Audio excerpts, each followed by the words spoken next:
Hello and welcome to episode 2 of the FlatBackFour podcast with me, your host Andy Maguire. Now, coming up on this week's show, we are talking overrated footballers, past and present. We're each going to pick one footballer and discuss why we think they are slightly overrated. We'll also be playing our Wikipedia game this week, hosted by Rooney, and we'll also touch on the return of the Bundesliga. But sit back, enjoy. It's definitely going to be a fiery one. Hi, everyone, and welcome to episode 2 of the FlatBackFour podcast with me, your host, Andy Maguire. Joining me, as hopefully they will be doing every week, is Scott Eaglin, all the way from Leeds. Hello. Demi Moss again, all the way from Leeds. And of course, as usual, our international Dutch correspondent, who's not Dutch, is Carl Lil BB, as we like to call him. How are we doing, boys? We all right? Yeah, good. I think we need to clarify something, by the way. BB is definitely not Dutch. I've had a few people. He's not Dutch.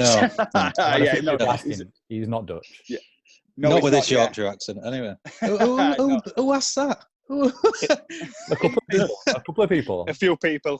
It might be Harry later on. A couple of people. Van der BB. That's what we're going to call you. As if you got somebody from Holland just to go on your podcast. Yeah. We've Yeah. Listen, we will get there. So listen, boys, so just quickly before we go into the episode, before I tell everyone what we're doing, Bundesliga is going to be back from next week. Fantastic. It's going to be behind closed doors. It's massive. It's going to be big. We'll talk about that on the podcast next week to see how it goes. It's probably going to be very strange. Demi made the point last week that we're probably going to follow what the Germans are going to do. So, look out for that episode next week because we will definitely be touching on that. If it's not in next week's, it will be in the week after's. So, podcast this week, we are talking overrated players. Right now, this is not necessarily, players that have come and gone that have been terrible. Players that people think are really good, and have maybe won things, but you personally think or you have an issue with them being regarded, world class, or you think they're a bit overrated. We're going to go to Demi, mostly because we're all a group of friends. We all know, each one, but we actually don't really know what each other's going to say. But we all kind of know where Demi's going to go. So, Demi, overrated player and why?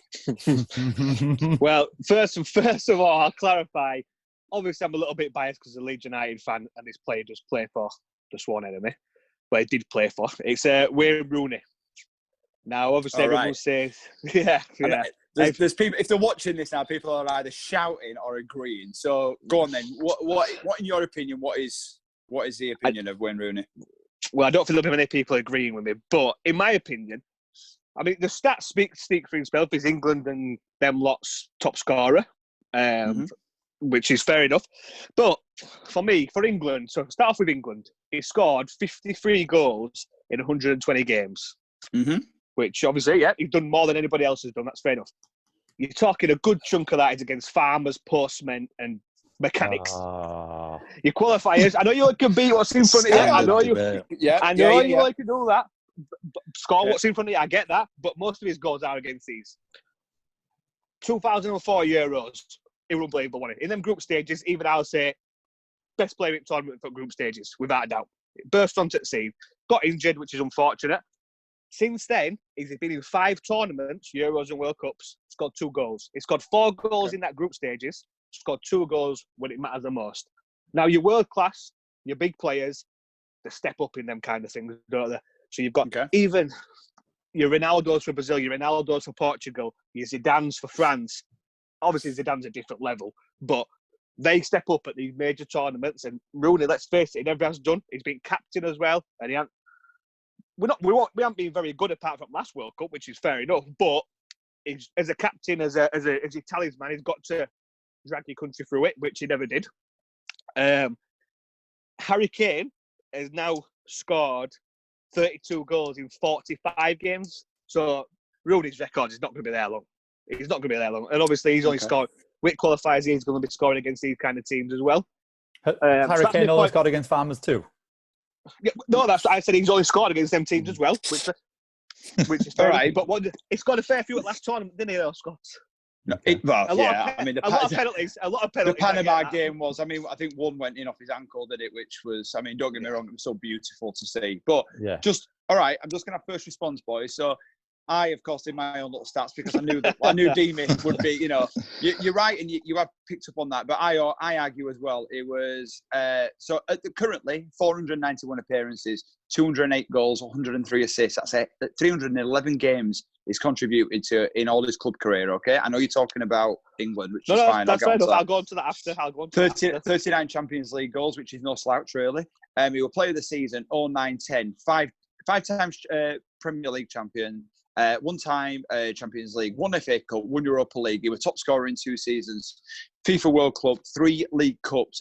Like she said, England's all-time record scorer.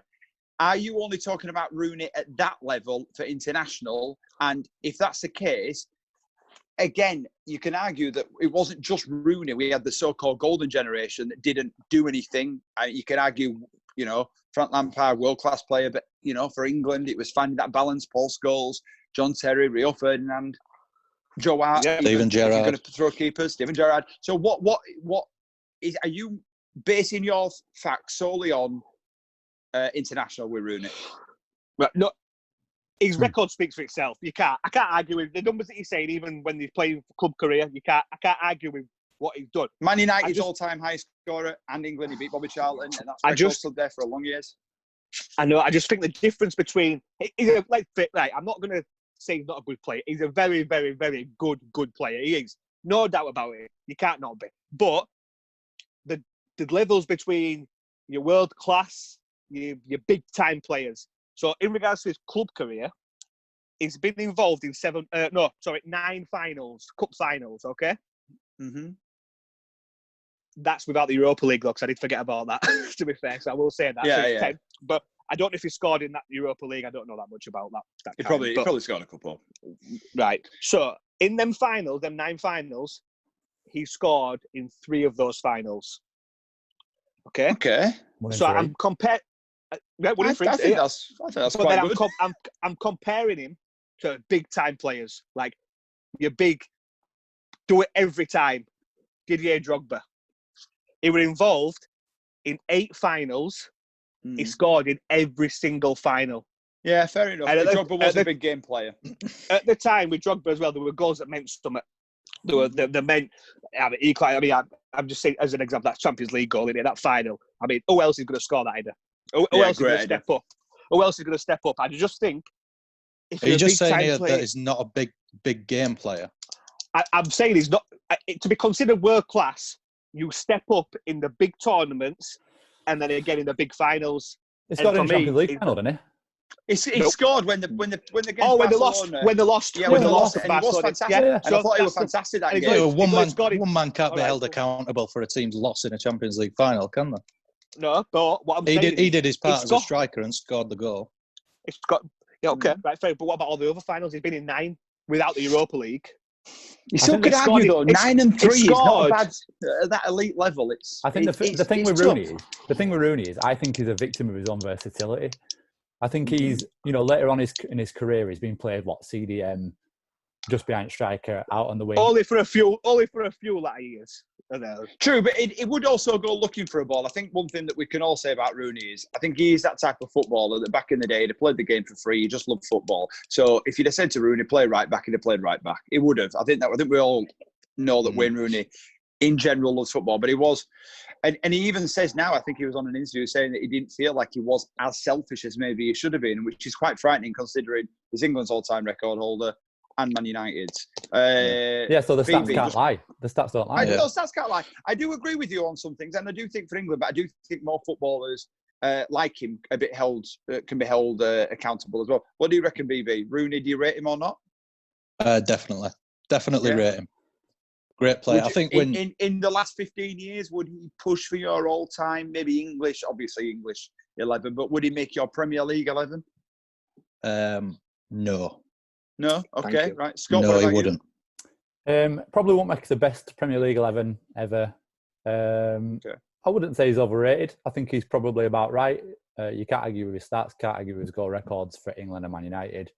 I think he's probably in tier 2 in terms of, if you've got your Ronaldo and Messi who are way, way, way away at the top, he's probably in that tier 2 with your Gareth Bales. I think there's a lot of people in that tier 2. I think you have to give. I think you have to put Rooney in the tier 2 for the simple fact that his all-time record for Man U in England, he is up there. And regardless who you score against, like you said, Demi, you can only score what's put in front of you. And if you score against, Uruguay, brilliant. But if you score against Bolivia or Belarus, it still counts. You can't take it away from it.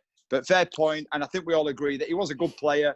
And maybe some aspects of his game, we agree. My question for that would be, though, that in that Premier League 11, what you're asking about, would the two, if you're playing 4-4-2, for example, a good old British 4-4-2, would them two strikers be in tier 1? Well, yeah. Because you'd say Henry definitely tier 1. So he's one of them for me already. Yeah, Henry for me is one of the best players ever to grace a pitch. Yeah, All right, listen, we're going to move on. I'm going to do mine for you now. Now, no one knows, apart from obviously we all had an idea of what Demi were going to do. Mine's a little bit of a bizarre one because I think people would, again, probably shout at the screen. But I just, when you sit back and you actually look at someone's career and you think, could they have done better? Not personally, but could they have done better? And mine is Steven Gerrard. And I know it's really, really massively controversial because BB is a big Liverpool fan, right? And I thought about this long and hard because I'll tell you what, I nearly did Eden Hazard because I'm not Eden Hazard's biggest fan. What did I say, Scott? What did I say? Yeah, I'm not Eden Hazard's biggest fan. I'm not his biggest fan, but I'm just talking about as an English point of view as well. Steven Gerrard, great player, unbelievable. 185 goals, 5th on the list of all-time scorers. He was excellent, right? However, he was very, very good in a very, very average Liverpool team for a lot of years, right? And he lost. He won the Champions League final, 3 League Cups, FA Cup, and UEFA Cup. Okay, the Champions League final, he was phenomenal. He got the goal back, right? But if you take that Champions League final away from him, okay, the FA Cup was fantastic when he scored the goal, but I mean, West Ham dominated Liverpool. West Ham were pretty good that day, But they lost another 3 finals. He played in, like I said, a lot of poor Liverpool teams. He didn't win that title. He didn't win the title. And he finished outside the top 4 8 years. Which, for someone like Steven Gerrard, who is a brilliant midfielder, I just think he stood out like a sore thumb in a really poor team when he had players around him. Lucas Leiva turned out to be okay, but he didn't set the world. If you're comparing, like what they've got now with Firmino and stuff like that. And then when he had that chance in 2005, I feel he bottled it when he didn't move to Chelsea. Because the whole debate with Lampard and Gerrard and what Mourinho were doing in football at the time, I think if Steven Gerrard would have made the move to Real Madrid, Inter Milan or Chelsea, they were all 3 clubs that he was linked with, I think that Steven Gerrard would have gone on and won, maybe even if he'd have won 2 league titles and maybe another Champions League, but he just never took that step. And I know people always say, that they'll remember your name on the back if you play for the badge on the front. And I'm not saying he wasn't a good player. It kind of falls in that Rooney thing. I just feel, and I've got to be honest, my opinion, I believe Lampard was better because I think Lampard is Chelsea's all-time top scorer, playing from midfield. Gerrard didn't even get that acclaim, although he was fantastic. So there you go. Frank Lampard was the best midfielder. Sorry. Obviously, I'm going to have to chip in here at Steven Gerrard. Go on, crack on. It's yours. Frank Lampard was by far and away the best midfielder on the late entry box goals. Yeah. I'll give you that 100%. But apart from that, Steven Gerrard, in every other aspect of the game, captaincy, passing range, box to box, was by far the better player. On the point of not moving away, is a Scouser who supports Liverpool. I mean, your dream is to play for the club. He was an Everton boy, though. He got converted at a young age. But Carragher. Yeah, Carragher was an Everton boy, yeah. And, it's one of these where he wants to be a club legend, and he obviously is a club legend. He dragged us through so many,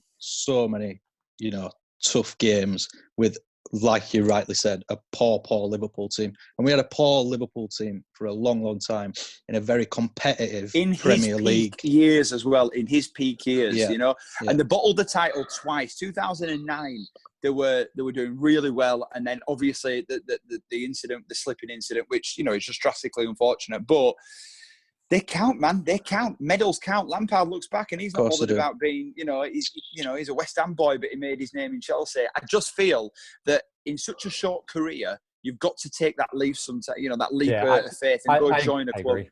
I agree with you, mate. I think he ruined it for himself as well when he went to LA Galaxy as well. I think if you're going to be known as a one-club man, if you want to be known as a one-club man, you stay with that club all your career. And I'm with you a little bit, mate. I do think he did bottle it, especially with that Chelsea move.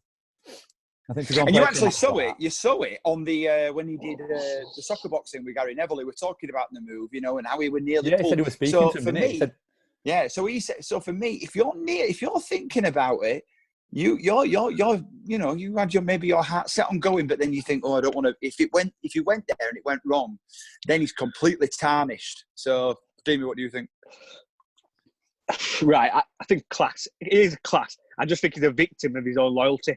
Basically, I think he's loyal. I don't think he's bottled it. He's just loyal to that club, and as someone who support, I can understand that if I were obviously playing for Leeds, which obviously I wish, but I would never want to leave that club, no matter what, because you love it. You've got that passion and love for it. You'd probably only leave Leeds if the club was in trouble.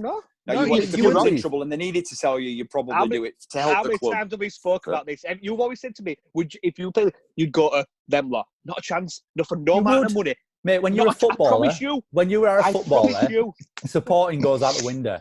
No, just like Gerrard would never go to them either because he's Liverpool. Well, I will say, listen. Yeah, I'm not sure it comes in for everyone, does it? Not everyone would leave it. Look at Paul Merson, an absolute mad Chelsea fan. I mean, he's a mad Chelsea fan, but he played for Arsenal, and when he scored against. Well, it's not because it's personal to him. If he's a Chelsea fan and he goes and he scores, he was celebrating, and he said, Merson, that when he scored against Chelsea, it actually made him feel quite good about it, even though he's an absolute avid fan. You know what I mean? So I just think. I agree. Gerrard is, probably a victim. He fell in love with Liverpool, and the fans, absolutely doted him. And it's very, very hard to leave that situation. But I just think that you look back and you want to count your medals, and people like you said, like Drogba, they'll look back at Champions League games, like Gerrard will do with that Champions League game in Istanbul, where he was fantastic. But that Premier League is so lucrative, and you want to win it. You want to win it more than once. I mean, if you can win it twice, that's amazing. Look at them Leicester players. And look at Gerrard. Wes Morgan has a Premier League medal. Gerrard doesn't. Yeah, let's not go on about Owen doesn't have a Premier League medal. But, I think the Premier League is, especially for an English player, that's the ultimate goal, isn't it? And he obviously didn't get one. But like he said, he had the pick of teams. If he went to Real or Barca, which is a very viable move for him in his peak years, would he have been bothered about winning a La Liga? And would you really care? Would you really care about his stat then? I completely agree with you, but I think the club that he would have gone to would have been Chelsea. I think the Real Madrid Inter would always sniff him because Real Madrid bought any good player that was around that time. If you were 25, 26, you made the good move or whatnot. But I think the Chelsea one he missed out. But I think we can all agree, Gerrard, class player. Would he make the Premier League 11? What would we? Yeah. No. Not for you? Nope. It wouldn't for me. Nope. It'd be close. It'd either just make it or just miss out. It'd be out of him and two other players. It'd be very, very close. It'd be very, very close. All right. Just one more point before you move on. You said if it had gone elsewhere, he'd have won stuff. So that tells me he's world-class player because if it had gone and not stuck to his loyalty, he would have won more. So it's not about being overrated for me, that one. But anyway. It's a tough opinion. So, Scott, we're going to move on to you, your player and why. I've not gone for like a Premier League legend. I've gone for a current player who I think is a bit overhyped. I think, a lot of players now, as soon as you have one good season or two good seasons, you're known as a Premier League legend. And my suggestion is Trent Alexander-Arnold. Oh, I knew we were going to do this. It's just attack Liverpool. What's going on here? Hey, no, mate. He knows I'm a big Trent fan. I think he's class. But go on. I just think whenever I've seen him, I think he's been very, very suspect at the back. And I think he's a player who is rescued by his ability to cross. Okay. I've seen his assist stats. I mean, I'm not coming at you with a lot of stats here. I haven't done as much research as you two. It's just an opinion. And I'm going to use Alexander Arnold as a collective as well. And I'm going to use two other players as well in that Liverpool team. Virgil van Dijk as well, and Andrew Robertson. I think as soon as players nowadays have one or two good seasons, they're known as world-class players, or, people immediately put them on a pedestal as the greatest, one of the greatest. Virgil van Dijk's a big one, but particularly Trent Alexander-Arnold. And whenever I've seen him, I think his defending is very suspect. And I know you say a lot about his assists, but if I'm passing into a I think at the minute Liverpool are not defending that much. I think that's what they've been so good that they've been allowed to go forward. But when he has been tested, I think he's been extremely suspect, and I've seen a lot of him where he's been attacked down that right hand side, and I don't think he's anywhere near the defending ability of maybe a Ricardo at Pereira, at Leicester. Oh yeah, good player, very good player. But then them sort of teams have to defend more, Scott. And it's but even he's good attacking wise. I think even he's good attacking wise. Yeah, but he's not. Would you say he's better than Alexander Arnold, or on level par with Alexander Arnold? Probably on a par. But what I'm saying is, I wouldn't put Alexander Arnold in that world-class bracket. I think he's a very good player. Very, very good player. But are people putting Alexander Arnold in that world-class bracket? Because even I'm not. I'm not putting him in that world-class bracket. I'm putting him in the fact that he's a very, very unique defender. You're right. We don't get to see much defend, but because, like BB said, them teams have to defend more, like Leicester and Watford and whatnot. But going forward, what he did last year. In fact, I think it's a year ago today since that Barcelona game. For a 20-year-old to do what he did, I think the potential. And I actually don't even think he'll end up at right back, if I'm being honest. No, at all points, further forward, done it. Yeah, I don't know about you, David. I don't know. What's your view on Trent? I kind of agree with both points, because he's brilliant going forward and he's assist speak for himself. And like BB said, other teams have to defend more. I think we'll find out more when he plays for England at tournaments, because if we get to last stages, we'll be under caution a little bit, and we'll see. Even you've said before. You said before that you don't think he's international class. No. I think on that point of England, I never said that he wasn't international class. The difference when he plays for England, I don't think his commitment's there for England. He looks uninterested. He doesn't play the same way as he does at Liverpool, which is not going to, because it's a different system, different manager. And I think it's this whole scouse against England thing. But I can't believe this, though. Yeah, I know, but I don't believe that. It's ridiculous, and I don't believe in it. I just don't think that he looks as interested to play for England. Is that why Gerrard never performed for England, then? Well, is that why that whole era never performed for England? I don't know. It's one of the most ridiculous things I've ever heard, that scouts against England. I think my point with Alexander Arnold, by the way, is like I say, it's a bit of a collective nowadays. As soon as one player has a fantastic season, like Virgil van Dijk, he gets compared to a Vidic, a Ferdinand, after one or two seasons. Players aren't world class after a season. I agree. No, I think they might have had a world class season, but they are not a world class footballer. I think you're world class if you because a footballer's career is so short. Do we agree? If you have 3 constant seasons where you're brilliant, then you can probably be considered world class and win something. And winning things, yeah. Well, you could argue. You say about Van Dijk. He won a Champions League. He was solid as a rock. He was brilliant, and he has won something. I think now you could say he's world class. I think up until winning the Champions League, you could say he's the potential. When he was 27, 28, he's going to be world class. If he wins something, then we start saying he's world class. But then how do you say that then with Trent, who is also a Champions League winner at 20? His potential is unbelievable. And I don't think Trent will play right back for England. I think eventually. Well, I just think for me, Trent has got such a good. I just think Trent's got such a good delivery. I've got to be honest. He could potentially, the way he whips them balls in. We haven't had someone like that since Beckham. And if we can get someone who can get the head up and swing them balls in, we haven't had that for a long time. Harry Kane's great in the air.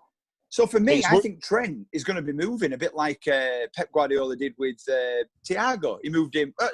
Philip Lahm. He moved him from right back to centre mid. I think Trent could push. He could even play. You could argue Trent could play on the 3 up front attacking. It's just worrying when a Liverpool fan, baby, says that he doesn't see his commitment when he puts on England's shirt. It's very worrying. For his own fans. I do it. Yeah, I agree with that.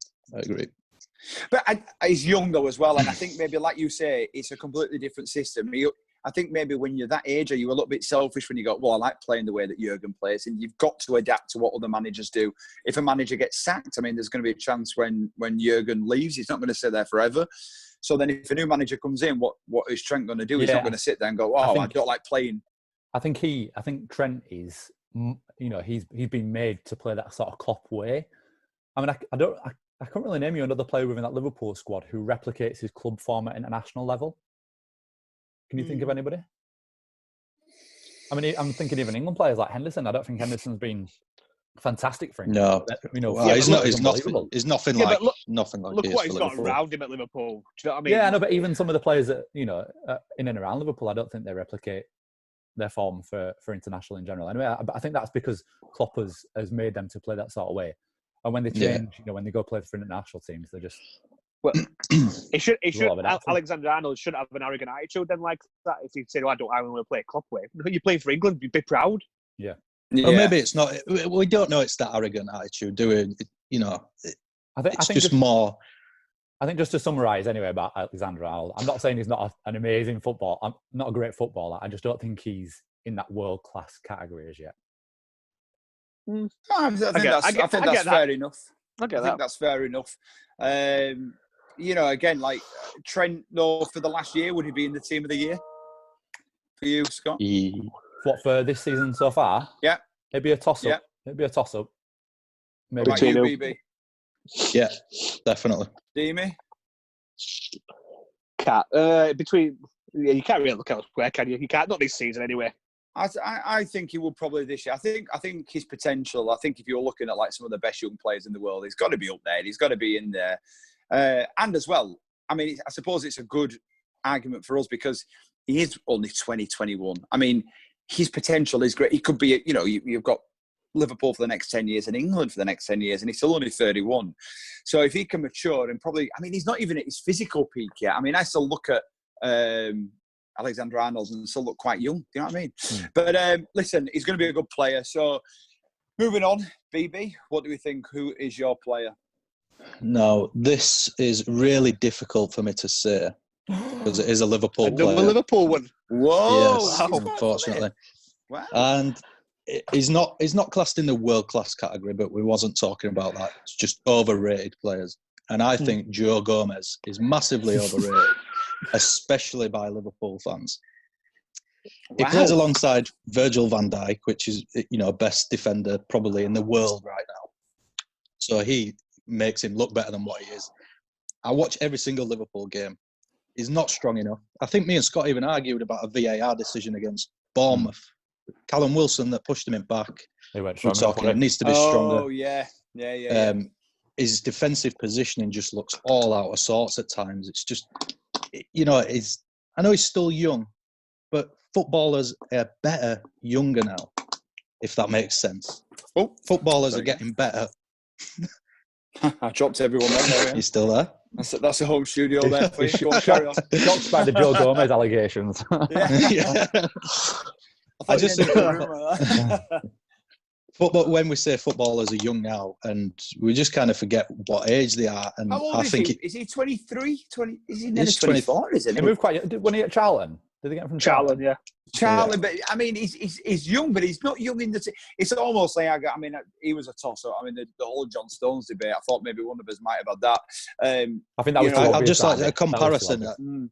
In terms of overrated, this is probably more that because I'm a Liverpool fan and I follow a lot of Liverpool things and talk to a lot of Liverpool fans. It's the same probably with Calvin Phillips at Leeds. That sort of thing.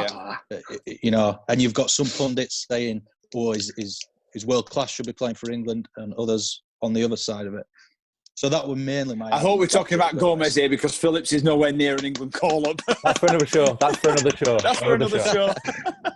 But this show is not an anti-Leeds one. Stop it. No, I know what it's you mean. definitely anti-Liverpool today. I know what you mean Yeah, about. I know what you mean about Gomez though, because he's 22 now, which I know isn't young in a general terms, but in footballing terms, 22-year-olds now have over 100 appearances behind the bat, and I think Joe Gomez has had a lot of injuries, but when he has played, he has looked fantastic. Apart from that one with Callum Wilson. So I think people are judging on him on very minimal number of appearances. And he gets injured a bit. Yeah. He gets injured a bit, doesn't he? Yeah. He's a little bit injury prone, which is not great for a young footballer. But I'm with you. I've watched him, and I you think sometimes, he's not bad, but I'm not completely blown away. But for me, it would be nowhere near the England setup. For me, really, nowhere near the England setup at all. No, I just who goes in front of him? James Tarkowski. No, but if he's not in the squad, that's 4 defenders above him. If I'm being honest, I mean, just the starting lineup then for England. Obviously Maguire. Who else partners Maguire instead of Gomez? Then? Well, you've just taken the words out there. I think that's the thing. There's a toss-up for that England. For me, someone is not grabbing that second, position. And you've got the Burnley boys. John Stones. He does have so much potential, but you just think like, why has he not improved? And if Pep Guardiola is looking at him and going, "Well, you're 25 now, man. Why is he past not the potential point now?" That's what I mean. He's past that that potential. So for me, I don't know who is England's number 2. That's what I'm saying. But I mean, maybe Joe Gomez. He probably is. He probably is in the squad. But like you say, Van Dijk makes him look a lot better than he is. We all know that. We all know that some defenders can carry. I mean, that's not his fault, is it? No, it's not. It's not his fault. But I just think the way people talk about him, talking about him being Premier League 11 team, and no. He's nowhere near that. It's ridiculous, and he's like not Tarkowski, a bad I like player. Ben-Mee. There's a lot of them that. Me, he's not a bad player. I'm not saying he's a bad player, but he's nowhere near the status of what people give him.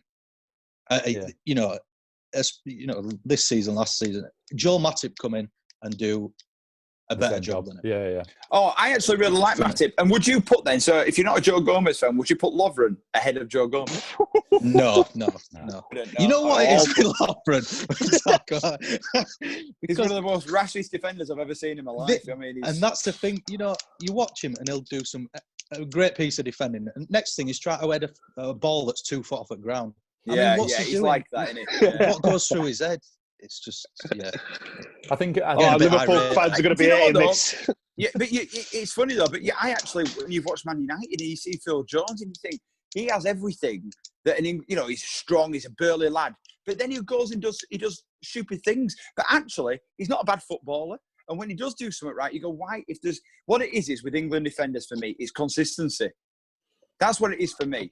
And there is we've let players like Phil Jones, John Stones, even Harry Maguire to a degree.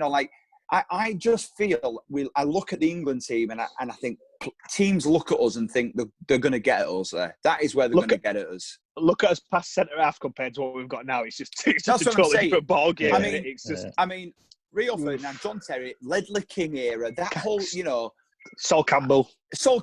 I mean, it was weird. Now I think we've got the potential going forward, but we need a little bit of 2000s to 2012 era of defenders coming back.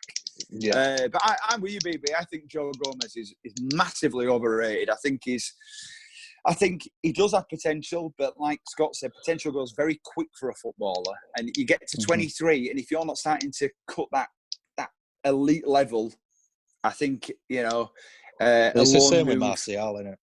Everybody's, No, but it was that thing that he's young and stuff. And how long has he been in England now? 3-4 years? No, it was way longer than that. Look, you know what? Louis Van Gaal won it, who brought him. I remember watching his debut in France. So my mum, she lived abroad. So you're talking 6 years. Yeah, I remember Martin Tyler having a heart attack when he scored against Liverpool. And I've got to say, Martial was another one. He was like, yeah, he was good, but then he had a chance. I think Spurs were in for him. He needed a move. but he's staying at Man United. And people say he's had a good season. He's been okay. I don't think he's lit up the season whatsoever. Poch might have done it for him. He might turn him around. That's what I'm saying. I think he needed some players just need a move. I mean, look how the Leicester players reacted under Ranieri. I mean, you'd argue that there were no world class at that time. Forget Maris. We didn't know who they were. We didn't know who they were really. Vardy was obviously non-league, but sometimes it just ticks in it. You know, it goes on. But it's a good debate anyway, boys, and it's one that certainly got us all talking.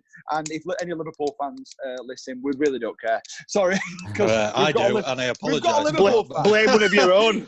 Blame one of your own. You have to be honest in this game. Yeah, and apart from Demi, we kind of know no one knew what we were going to pick, so that's quite funny that. But we're going to finish off like what we always do. We're going to do the Wikipedia game, which we did last week, which I didn't do so well. You didn't turn up. In fact, the quiz master this week is Demi. So do you know what I've just thought about, something, lads, as well? It's going to be a bit of a cock up on this show. I've got it on my phone. I'm going to have to go off video to do it. Well, it's all right. Well, you can. I'm not technologically advanced, you see. So you see, yeah. There's no laptop at the minute, is there? Rod, you go and do that. I'll go off. I just want to ask, BB, if you had a chance then to sell Gomez, would you get rid of him, or would you keep him for another season? You wouldn't get rid of him. No, I don't think get rid of him. His faults aren't that big, really. Okay. I think he can become a great would player. Be one thing. Staying clear of injuries would help him. Yeah, it's massive for any player, isn't it? That, but I think it is. The pros outweigh the cons for him. I just think the way that people talk about him at this stage now is nowhere near where he's at.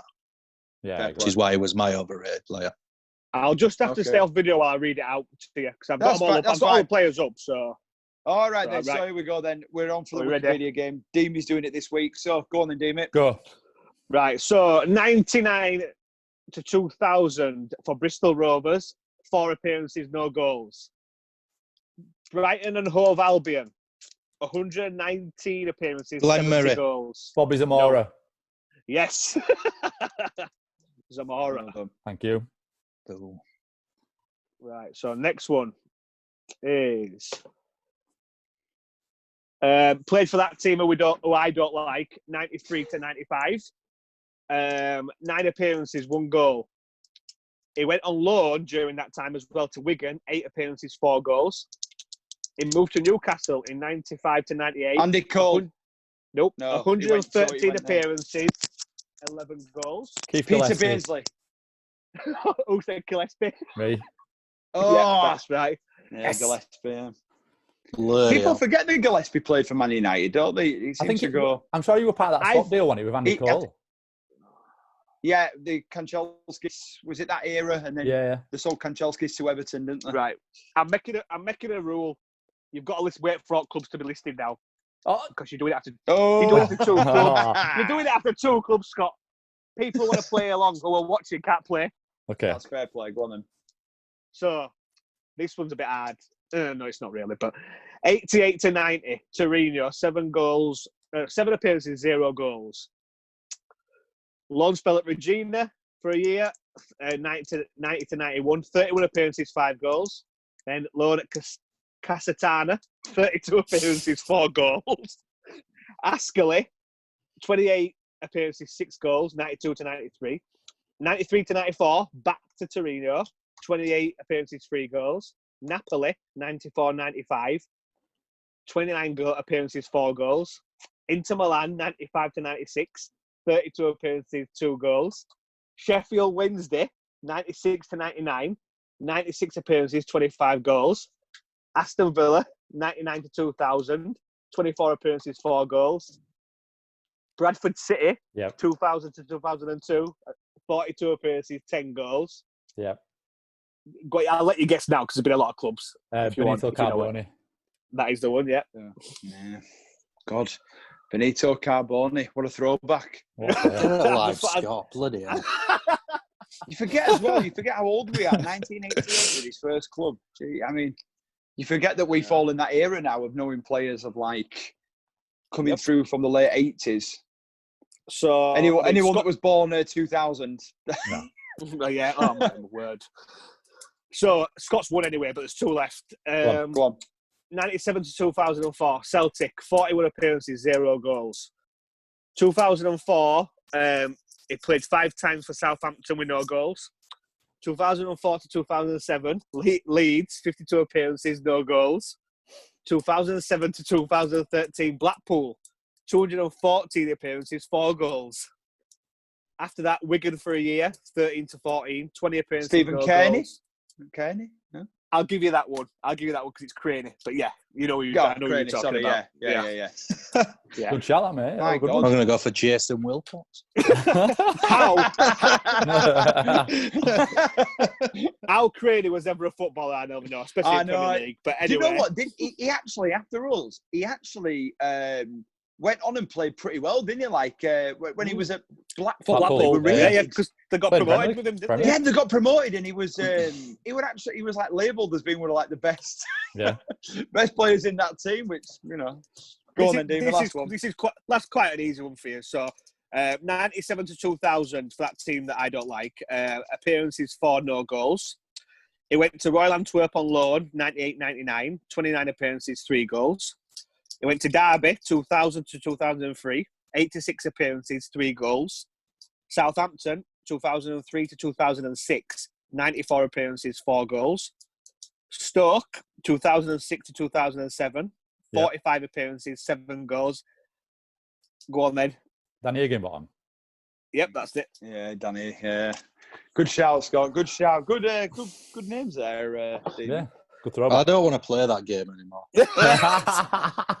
You got one last week. Yeah, I Steve got Sidwell, one. didn't he? That's probably that's it for the season. That's all I'm getting. Well, all right, boys. Well, listen. Obviously, like I said, next week, if we record the podcast in time, or if we do it after, we will probably talk about the Bundesliga's returning. We're also we'll find out on Sunday what Boris is going to do, so we might find out what the Premier League are going to do. But it looks like it's going to be behind closed doors from maybe the end of May, maybe June. So we are going to be talking about that, and there is going to be different shows popping up as well, maybe throughout the next couple of weeks as well. So keep your eye on that. But boys, it's been a pleasure. Keep safe, and hopefully when this is over, we'll get to do the podcast together. Maybe not with BB, who will always be on Zoom over in Holland. But yeah, hopefully we'll be able to get together, and we'll be getting to some more debates as well. Give us a like and share, and yeah, we'll see you next time. Thank you. See you later, everyone. See you later. Bye. cheers. Thank you. Right.